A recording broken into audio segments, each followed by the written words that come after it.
भारत के chief of defence staff general Anil Chauhan ने हिंदुस्तान से हजारों किलोमीटर की दूरी पर सिंगापुर में ब्लूमबर्ग और रॉयटर्स को दिए हुए अपने एक अंग्रेजी के इंटरव्यू में यह माना कि हाँ जरूर हमारा कुछ नुकसान हुआ, हमारे कुछ जेट्स गिरे, लेकिन यह जरूरी नहीं है कि हमारे जेट्स गिरे। यह जरूरी है कि ऐसा क्यों हुआ, उनको क्यों गिराया गया और उसके बाद हमने क्या किया। और उन्होंने बताया कि हमने रीस्ट्रैटेजाइज किया और हमने घर में घुसकर उसके बाद पाकिस्तान को मारा, पाकिस्तान के एयरबेस काफी अंदर जाकर तबाह किए। यही तो पहचान है डिसिप्लिन्ड आर्म्ड फोर्स की, यही तो पहचान होती है शूरवीरों की, उनके पराक्रम की, उनके शौर्य की। जब वो मन बना लेते हैं तो वो दुश्मन को सबक सिखाते हैं और वो थोड़ा बहुत अगर नुकसान हुआ तो उसको मानने से इनकार नहीं करते। ये कौन मान सकता है कि अगर आप एक युद्ध लाइक सिचुएशन में हैं, आप एक कॉन्फ्लिक्ट में हैं, तो जरूर आपका कुछ नुकसान होगा और उसको मानना ही तो हमारी साख है, उसको मानना ही तो हमारी क्रेडिबिलिटी है, क्योंकि उसको मानकर हमने उसके बाद क्या किया वो ज्यादा जरूरी मुद्दा है।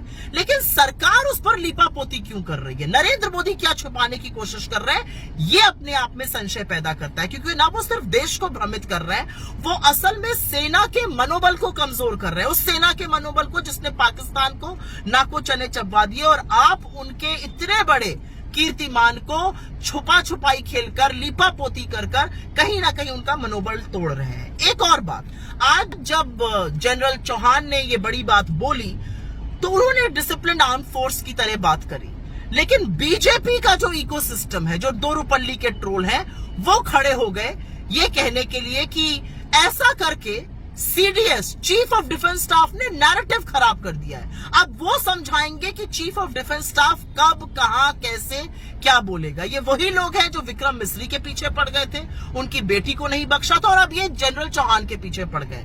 लेकिन असलियत यह है कि इन लोगों को किसी चीज की कोई समझ नहीं है। ये लोग सिर्फ ट्रोल कर सकते हैं। इनके जब सच और तर्क बोला जाता है, और तर्क बोलना यूनिफॉर्म के लोगों का, टॉप डिप्लोमैट्स का काम है, और जब वो तार्किक बातें करते हैं, जब वो सच्चाई बयां करते हैं, तो इनके झूठ के पुलिंदे ध्वस्त हो जाते हैं और ये औंधे मुंह गिर पड़ते हैं। और उसके बाद ये हर उस व्यक्ति को अटैक करते हैं जो इनकी सच्चाई को उजागर करता है, और उसमें चाहे वो चीफ ऑफ डिफेंस स्टाफ हो, चाहे वो फॉरेन सेक्रेटरी हो, कोई भी हो। लेकिन यहां पर एक बात जरूर जरूरी है समझनी, ये वो लोग हैं जो सेना को कैसे लड़ाई लड़नी चाहिए, किसी खिलाड़ी को कैसे खेल खेलना चाहिए, किसी जज को जजमेंट कैसे देना चाहिए, ब्यूरोक्रेट को कैसे काम करना चाहिए, ट्रेड कैसे होना चाहिए, हर चीज का इनके पास जवाब है।